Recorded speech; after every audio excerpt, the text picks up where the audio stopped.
Hello there, and welcome to episode 22 of CUZZO-OP. I'm your host for this episode, Arrow, and as usual, we got... Isaiah, was good. What's good, man? Welcome to July, we have finally finished the month of June, which is a heavy video game month for us. Honestly, bro, we said we were going to start this show because of video games, and I think June was like us reaching final form on that regard. Yeah, we getting into the roll of things, especially with our little format that we had for last week's Jedi Survivor, but this week, it's not about Survivor. We back to a movie, The Flash. We had a DCEU episode last month in order to prepare for this movie, and now it's out. And it marks history for this movie because even if it wasn't always meant to be part of this universe, a Flash movie in concept has been around for 30 years. Yeah, man, it marks history. It marks history for Warner Brothers. It definitely marks history, but we are looking at it as a DCEU movie, as we spoke about in our DCEU episode, which you can go and listen to kind of hear some of the things that we may have been excited for, which, in my opinion, I know I'm a bit disappointed in what I was looking forward to specifically, but just to give some context, IV, when did you watch The Flash? So I saw The Flash Thursday. Usually these movies come out on Fridays, but a lot of people don't still somehow know this, but you can see them as of 8 p.m. in your time zone on Thursday. So we went to a 7 p.m. show, and I saw it the first time it aired in this theater. Terrible movie experience. I sat next to somebody in my aisle, bro, that smelled like straight ass, bro. And I'm not trying to be disrespectful at all, but I just kept looking at the clock. I said, yo, I'm going to be sitting here for 2 hours and I'm not holding my nose this entire flick. My behind got up and sat in the front row. I'm not talking front row like all the way where your screen, your neck is up. I'm talking like the front row when you first walk in, right there. And honestly, it was a good move. It was a good move. I enjoyed the film and I enjoyed the experience, but we'll get into that. That sucks. I mean, but at least you got to enjoy your experience, I'm going to say something right now. I don't want any pushback from you, okay? No pushback. As of the time that this episode releases, this movie has been my most enjoyable movie theater experience of the year. But we're going to get into reasons as to why that might be. I mean, you love DC, bro, so I'm not surprised. But also, I think they paid homage to the fans of DC in general, not just the DCEU, but in general. So I'm not surprised that you enjoyed this experience to that degree. That's good to hear. Now, as we're jumping into this, we just want to say that as we speak about this film and the acting that we saw in the film, we are not supporting any of the wildness, crazy, whatever we want to call it, things that Ezra Miller may have did or did do, right? We're not saying it's okay at all. When we say, oh, he did a good job or he did a bad job, we're not speaking to who he is outside. We're talking strictly this film. So just know that that's where we're at as we move forward in this conversation. I loved him in this movie. Oh, I mean, I personally believe that this has been his best acting in this role. We've seen him 4 or 5 times, and I think that this is where he really nailed his acting ability. I still think there's a lot wrong with the characterization, but in terms of his just performance, I think he did great in both of those roles, even with the CGI included. I think he did great. The CGI has nothing to do with the actor's ability to voice and play the character. And any moment where he was on screen twice as, his multiverse version of himself, I believed it. I believed it also, whether he needed to be sad, angry, serious, or happy, comedic, I believed it all as both characters. Now, when it comes to the characterization of Barry Allen, I just feel like writers nowadays, whether it be here or the Flash TV show or many other things, they want the Flash to be Wally West. They love the characterization of Wally West, but they love the storyline and the plots that go to Barry Allen. And so they try to mix the two. And it's incredibly annoying to me, but whatever, Now that we got that out of the way, Isaiah, we're going to go into act 1 of this movie. What did you think of the first act? Honestly, man, I was like, here's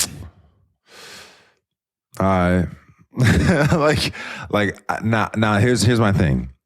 It was cute. Wonder Woman coming back, Gal Gadot coming and playing Wonder Woman for the last time. That's going to be her last time. So that was cool. I love Ben Affleck Batman. We already talked about this, right? If you tap into the DCEU episode, we said that this Batman and this Bruce Wayne from Ben Affleck is great. So seeing him and then getting to see him play Bruce Wayne in that opening act, I appreciated it. I appreciated him in the film. It didn't feel like a wasteless cameo. Wonder Woman did, just to get a couple funny lasso of truth jokes off, like, and progress the movie. But that being said, what I loved about Batman the most in the opening act, and the reason why I'm saying this is because it's important for our character, is the fact that he talks about loneliness and he tells him the truth that he needs to realize throughout the rest of the film. I think they set everything in motion so organically that I believed his reason for going out and doing what he did. I knew what was coming. We knew the Flashpoint concept of multiverse theory. This isn't our first freaking multiverse theory movie, like Everything Everywhere All at Once, Spider-Verse. It wasn't even the first multiverse movie to release in the month of June. So all that being said, like, we knew this was coming, but they grounded his emotional reasoning for going on the journey very well. Yeah, I definitely think they did ground that very well. You using some crazy language right now. I feel like it's a little bit disrespectful. Like, yeah, that's cute, So let me match that energy and swing that way towards Marvel, since I know you a Marvel guy, right? With Wonder Woman, they did the same thing that they do with all the other Marvel characters. When Captain America flashes up in a Thor movie real quick, it's just a connected universe, bro. Everybody wants to clap their hands when Captain America's on screen for 2 minutes and jump and scream, oh, whoopee. But then why is that different energy for Wonder Woman is all I'm trying to say. Like, especially now that we know that it's her last time. But, just to quickly run through the rest of that opening act that you jumped over, the title card with Flash running from Central to Gotham, right? That was dope, in my opinion. Like, I really feel like when he was running and it showed us the entire pathway that he would take, that was dope. I love seeing step 1 all the way to step 2. Like, great shit. The hospital sequence, for better or worse, look-wise, I thought it was extremely fun. I loved the entire Batman chase scene on the bridge. I love Ben Affleck's Batman. It was just also comic booky, spectacular, and I feel like I just had a smile on my face the whole time, man. Like, I just did. Is the first act your favorite part of the movie, though? The way I see the first act, it's from the moment the movie begins up until they pull up to Michael Keaton's house. I think I might like the first act the most because it feels Flash, like, centered. As a DC comic fan, it felt very DC Comics world is alive type vibe. So it might be my favorite part of the movie. And listen, man, you're going to hear me say it a lot. This movie was just fun as hell. It was a fun film. And I think that that's where, like, when we jump into the second act here, I'm so conflicted because some of my favorite moments in the movie happen in the second act. But the second act is where everything fell apart for me. Like, I was riding this thing like, whoa, we might launch off into the stratosphere. Like, this could be a really great ride. Like, this is going to be a great movie. And then it was in the second act where I said, it's a DC film, though. I'm not going to lie.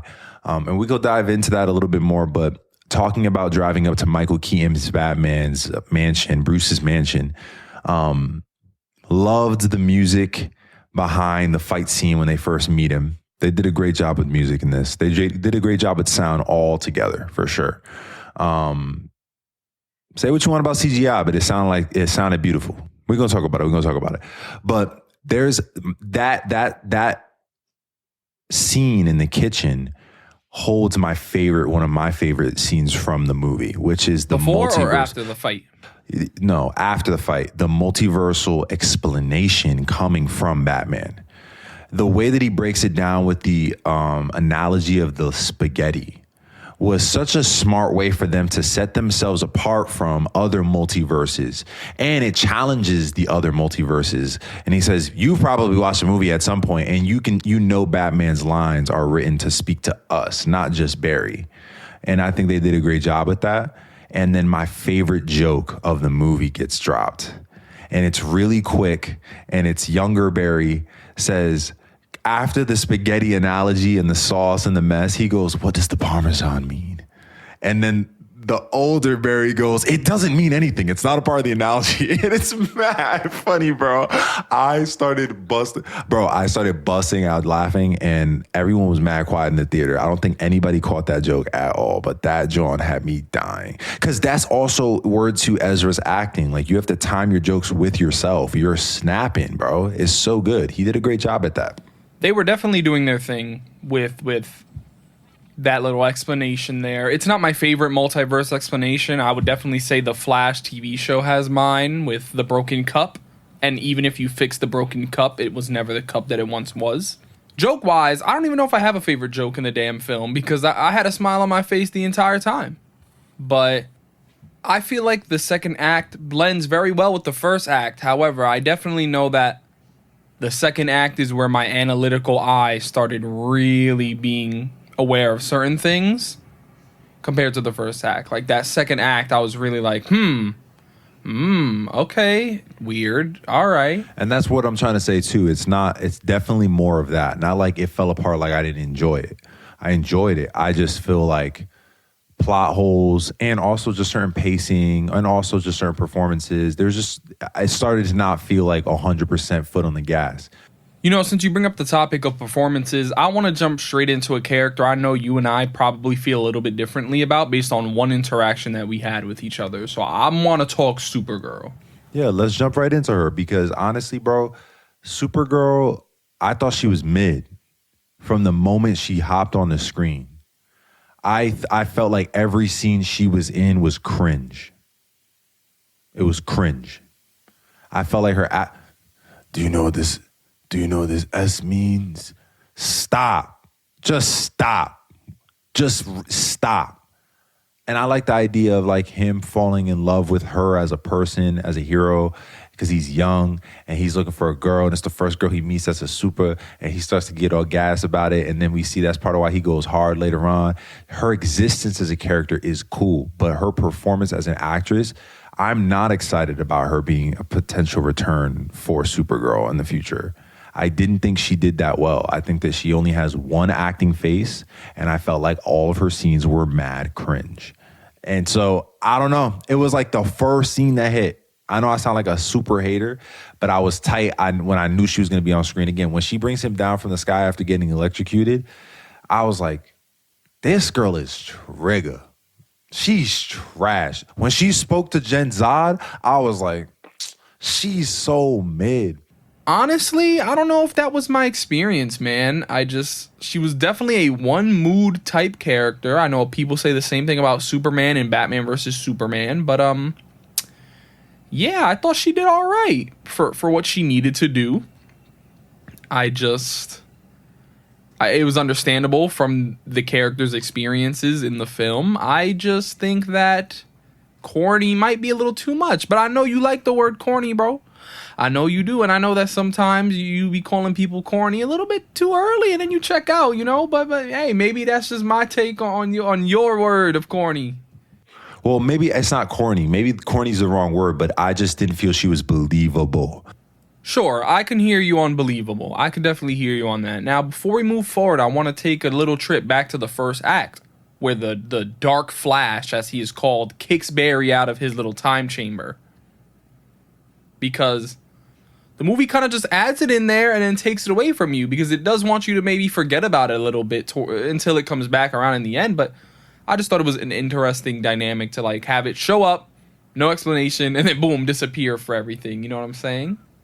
But did you already guess that was him? Oh, 100%. The moment they didn't show his face, I figured it was him. I didn't. I mean, no blame to you, right? Because the movie doesn't really do a crazy job to maybe say that it was him until they straight up just show it with the spikes on the old Barry. So like, it could go either way. You could know it, figure it out, not know it. There's no blame if you didn't do it or you did do it. But earlier I said that the first act might be my favorite because it felt like the act focused on the Flash. So while we're looking at Act 2, let's talk about it. Like, it's Michael Keaton's act. Can we agree on that? Sure. Like, the act starts pulling up to his house and ends leaving his house. Like, come on now. One thing I want to say about him is, if someone were to tell me that Michael Keaton has the best live action Batman fight scene, I would be like, okay, I understand. I knew you were going to say this. I knew you were going to say this as I watched it. Like, dude is 70 years old, bro. Gliding in, lifting dudes up, slamming them down, throwing batarangs, throwing people through walls. It was fantastic. Like, Ben Affleck is still my number one scene, but damn, this is close. And you know what? This was a lot of it was done like very focusedly versus Ben Affleck. There was a lot of cuts and stuff. So I mean, like, it might be one of those depending on the day situations for me, man. It was just fantastic. It really was. And it's like, ain't it crazy how, like, shout outs to Marcus, you know? This man was fighting better than Christian Bale's Batman. Like, that fight scene alone was better than anything Bale gave us during his run as Batman. Which is not his fault, but he's the only way we could talk about it. And come on, son. Michael Keaton, man. I agree with the Christian Bale point. It was a great moment. I really just felt like Keaton was handled well. I feel like Batman was handled well in this second act. I just think that he was the focus, you know? We know that Keaton has been in this mentality for a while, ever since Vulture, because when Tom Holland and him were fighting, Tom would say that he would hear Keaton say, "I'm Batman," under my breath. So imagine being Tom Holland. That's actually hilarious. He did a great job. They gave him, and the weight was on his back, and he delivered. But Barry, as a complimentary character to Batman, again, I didn't realize how much I had overlooked appreciating that friendship. It goes from Justice League. It goes from him finding him with the suit, you know, and kind of not mentoring him, but kind of inviting him in as a geek, as a respecter of his science and his gadgetry. I love how Keaton carried that in this. Their conversations were very highly intellectual. They were very straight to the punch. I definitely loved their relationship in this movie. I've always loved this, like, mutual respect that Barry and Bruce have for one another, and I feel like that was showcased very well here. I want to talk about General Zod, right? We've spoken Supergirl, we've spoken Michael Keaton. So moving into like some third act, because that's where he is a lot. I just feel like he was my number one most looking forward for. Like, when we spoke a few episodes ago, I said Michael Shannon. I'm there for that.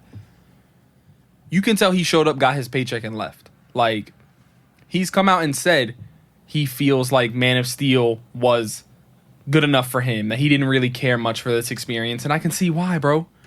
Zod is literally just the plot device to get Barry to form the Justice League in this messed up timeline, and it's just like, damn, they really did him like that, man? Crap. Even your girl, who I know you love, his, like, lieutenant, the one that whoops ass, like, it just felt like they were all there because they needed to be, and oh, look, it would be cool to have them come back, which I'm glad they all came back, because it just would have felt weird to have masked up versions of them. But either way, I'm like, damn, I'm disappointed. They were only used as a plot device rather than something interesting. Exactly, which is jarring, because it's like that means everything from the second act feels so disconnected from the conclusion of the story, and you feel it no matter how you watch. Like, you feel it. Now, again, you look past those things because of the great things that are in Act 3, which have to do with the Flash. Yeah, I mean, I loved a lot of the Act 3 stuff with the Flash. Like, number one, letting the Flash have powers that the Flash is supposed to have, you know? What put smiles on my face the entire time was whenever he would just do something, I was like, yo, that's the Flash. Like, when he ran around in a tornado and then throws the tornado on the battlefield. I'm like, oh my goodness, that's the Flash. Beating enemies at super speed and everything. I'm like, yes, do Flash stuff, man. I was tired of the CW show, even just through clips, because I abandoned that show, but just through clips of seeing him with a lightning whip, lightning lightsaber. Like, it was like, damn, bro, let him just do the little tornado and throw it, or things like that. Like, I was here for all of that. Now, when it comes to Act 3, like, I know we just talked about the Flash, but like, man, the backseat that Michael Keaton took in that last act hurt. It's like, damn, he shouldn't have been treated as such a huge main character. Like, yeah, secondary character, sure, but man, him being the backbone of Act 2 really hurt the Act 3 experience for him. These are just things that I don't know, man. I think they're inevitable when you're trying to piece together a film like the one that they're piecing together on the back end of the DCEU. I mean, yeah, you know, just to move forward without really going crazy much into like, oh, this person deserved or didn't deserve this or deserved to be here. Like, the climax of the movie happens when General Zod kills Supergirl and young Barry decides he needs to go back in time and fix it. When younger Barry was the one to go back in time, I knew he was the Dark Flash. I knew it earlier, and I had definitely been like, yep, he's going to push himself. And that's exactly what happened. But a little bit before that, when the two Barrys are discussing with one another, like, this is what you can do, this is what you can do, yada, yada, yada, I was like, yo, this is fire right here, because they're trying to explain to each other why they believe the other person is right. Like, why am I right? Why are you wrong? And older Barry is trying. He's trying to tell him, like, yo, listen, man, this is why you're wrong. I know this information. Yeah. And he's talking to himself. The concept is insane. Multiverse at its finest. This is an emotional multiverse moment. As monumental as a moment of, you know, the wife from Everything Everywhere All at Once talking to her husband in different timelines. Like, this is a connection with himself that's very deep and important. The moment of realization that Bruce warned him about and what he has to let go of. And I really think what's cool is not to look too deep into it, but, you know, if Zack Snyder can make a Martha connection between Superman and Batman, right, then this is fair ground. I think his infatuation with not letting Supergirl go, that concept of saving the person who is important to him after knowing that his mom has died because he heard the conversation him and Batman had before they went out for this fight, that was kind of like a subliminal notion of why he's so erratic or why he's overcompensating. And I think they wrote that really well, because then that's the very drive and trauma that carries him into becoming Dark Flash. Like, that concept is cool. So is this the concept that was tweeted about when you said the concept of the Flash is timeless? Exactly. That's the lesson that he has to learn. It's the great power comes with great responsibility. Same way we have canon events, you have canon motifs and themes, and that's the big theme for Flash, for sure. You know, so with you bringing up that lesson, the question that I need to ask is, did Barry even learn anything by the end of this movie? Because he just went ahead and did something that he just told himself not to do anyway. He just decided to change something that he wasn't supposed to change. Yeah, I didn't like that decision either. But at the same time, I did. And here's why.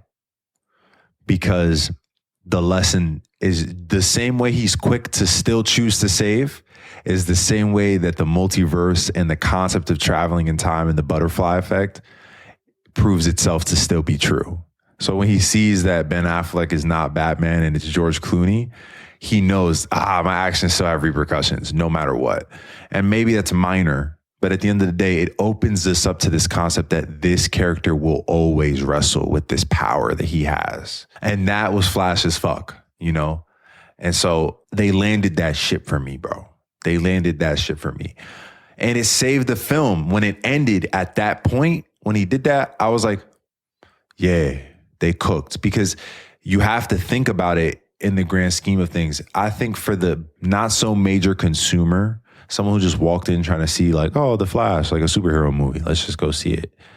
They may not appreciate the way the story was told, but I think as people who are geeks, who watch this stuff, read this stuff, have seen other versions of it, you get geeked out by those kind of, you know, writing techniques. You know, I think something that we need to speak about is the fact that this movie was probably going to have a sequel because it didn't have a pitch perfect ending. It was probably going to be Barry got to go back, fix his mess again. And like, that being said, I wish the movie did have a better way to get Henry out of jail that didn't sacrifice the story that Barry just learned. But I hear what you're saying. You know, when George Clooney walked out of that car, bro, I was like, dying laughing because my friend AI and I had a conversation a few days before about who we wanted to hopefully see, and he was like, I don't want to see George Clooney. And so when Barry's on the phone with Batman and it's clearly not Ben Affleck, I looked at him and he was like, nah.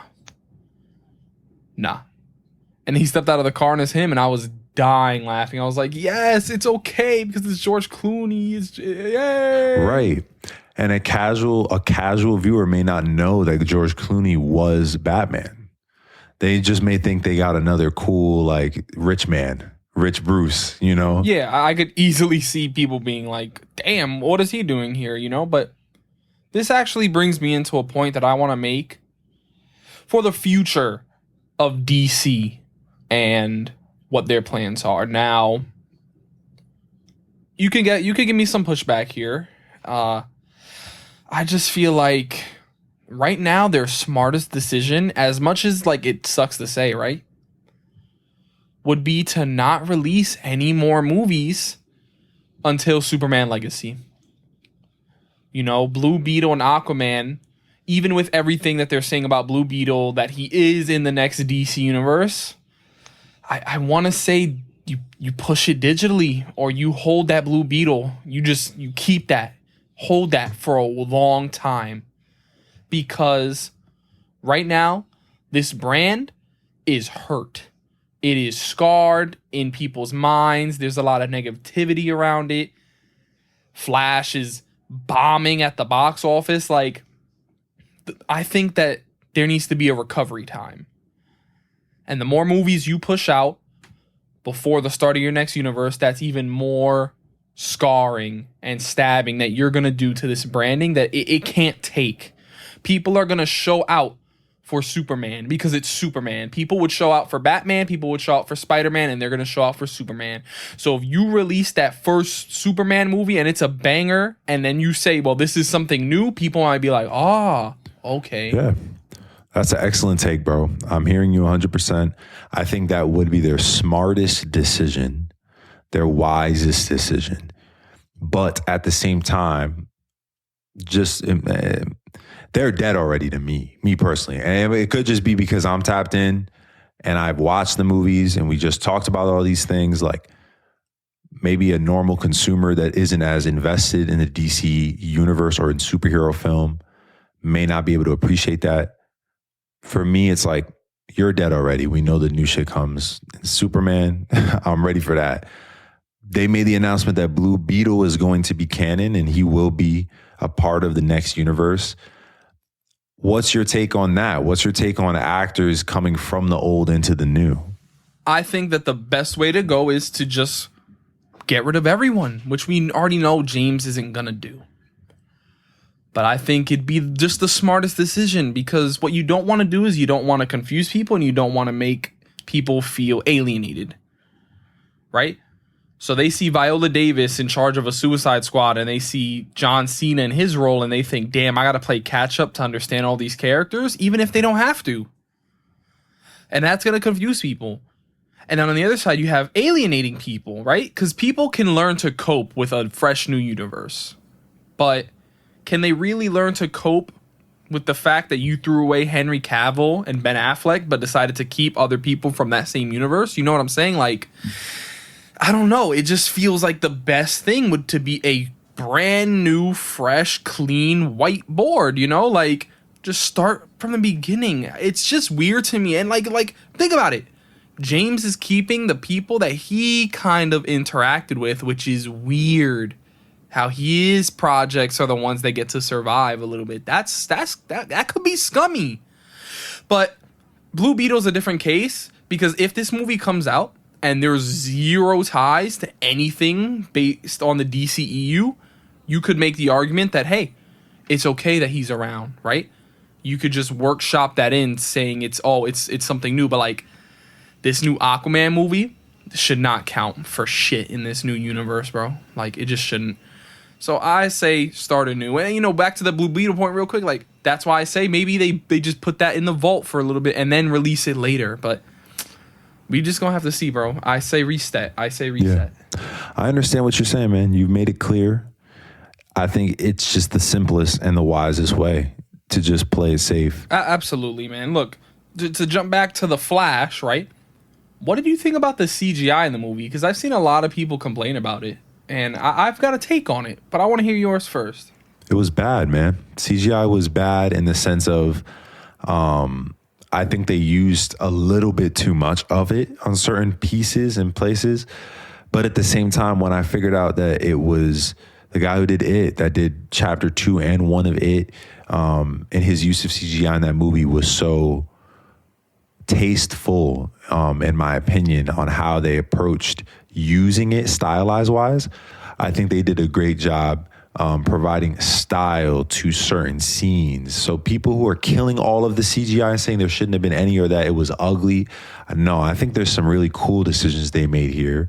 And so I believe him when he says that they decided to warp the faces because it's supposed to reflect what the Flash sees. Like, I believe it. You know, for me, in that whole face warp thing, I think that's obviously really tailored towards the end of the movie with all of the little cameos that we get. So before I handle that, I just want to say that I think that a lot of the CGI to me was, like, decent. I didn't think it looked terrible. Like, you know, the baby faces were wild. I know people are sick of slow motion running, but I didn't really mind it. I thought the final act location was ugly as hell. Like, I don't understand why they just picked a random bland looking desert, I guess. Like, I don't know. It was just not appeasing to look at for that final battle. But back to the faces, I think that it was definitely a stylized choice to have it be CG. Right? We can talk about whether or not it was a good decision, but it was a decision in my opinion. Like, there are scenes straight out of Justice League where it's like, if they wanted to, they could have just pulled that from the archive, but instead they recreated it in CG to make it feel awkward because that's what Barry sees in the Speed Force, like you said, you know? So I think those were choices that were definitely made intentionally. But my complaint about that scene is Andy Muschietti seemed to just have access to whoever he wanted. I mean, he said that. And he only picked things that I think were meaningful to him. He only picked what he would like to see. Like the 2 Supermen, or Supergirl, or Adam West Batman. Like, it's kind of wild that there is not a Grant Gustin looking figure or a John Wesley Shipp looking figure. Ain't that crazy? Like, how he could have did that just for fun because this is a Flash film and just he decided not to. Like, to me, that's what's weird about that scene. Yeah, that's whack. Yeah, bro. And I can understand as a Flash fan how you feel about that concept. As a DC fan, you know, as like that being your side. And you know, while we're on this, I just want to say that I feel like the George Reeves thing, that's a little sketchy. I don't know if they should have done that. Chris Reeves, I'm okay with because it's a middle ground. I know that there has been things that have been said that he didn't want things to get to this point, but that was before everything that happened with him. And so I think it was kind of like a nice way to just honor him. But Nick Cage was cool. He was cool as hell. I loved seeing all of that. Supergirl was okay, you know, that weird Flash, whatever, you know. I just think it was an interesting moment. Or Adam West was cool. It was just an interesting moment to me that I was like, I like it, but I don't like it, but I get where he's coming from. But yeah, you know, it was still just an incredibly enjoyable experience for me to watch this movie. Like, it was just a fun ass time. It was a fun time. It's been a while since I could say that I watched a movie in theater that just had me smiling the whole time and saying that was a fun time. Like, I didn't go out thinking so deeply about everything, like, holy crap, this, that, what, you know, like I did with Across the Spider-Verse, which is still my movie of the year. I just think that smile from beginning to end had me. It was an awesome experience, man. But I do think that the trailers gave a lot away. I do. I felt that way before, and I felt that way again. I still feel that way after watching the movie. There was just too much in them trailers, man. Word, I feel that. They definitely folded on those trailers. There was just too much. I mean, you already said this in our trailer episode. We're starting to get to the point where it's like, if you listen to CUZZO-OP, you'll know what we're going to say before we say it, because we've already said it in a couple of our other episodes. And to just bring us into the final real conversation about this movie, DC, yeah. Andy Muschietti has been hired to direct Batman Brave and the Bold. How do you feel about that? I'm extremely excited. For those who don't know me, It Chapter 1 and 2 are two of my favorite. I actually consider them just one whole favorite experience film-wise.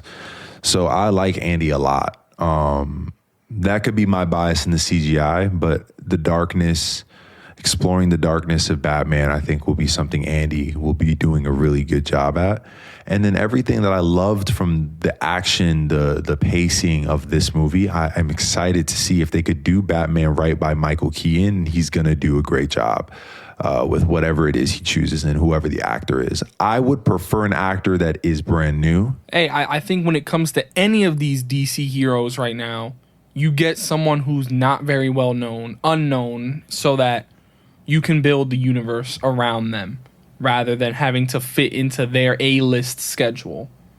You build a universe around them, and you pick them because they'll agree to go long-term with these characters. Yeah, I was saying this to somebody the other day, that I miss the age when these movies made actors. I think we're going to get back to that kind of tradition sooner than we think, especially with Superman Legacy, but we kind of ran through this episode like The Flash. We went in a little quick because at the end of the day, we enjoyed the movie. We had problems with the movie, and that's about it.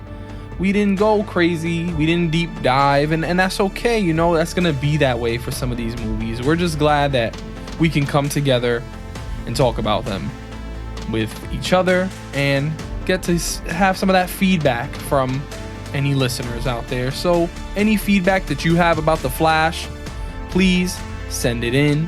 Comment it on the YouTube and the Spotify. We would love to hear more opinions about this movie. And, thanks for tuning in. Stick along with us as we continue to talk about what drops, TV shows, movies. And thank you so much for tuning in to another episode of CUZZO-OP, where you'll always find two cousins, one podcast, and endless entertainment. Thanks.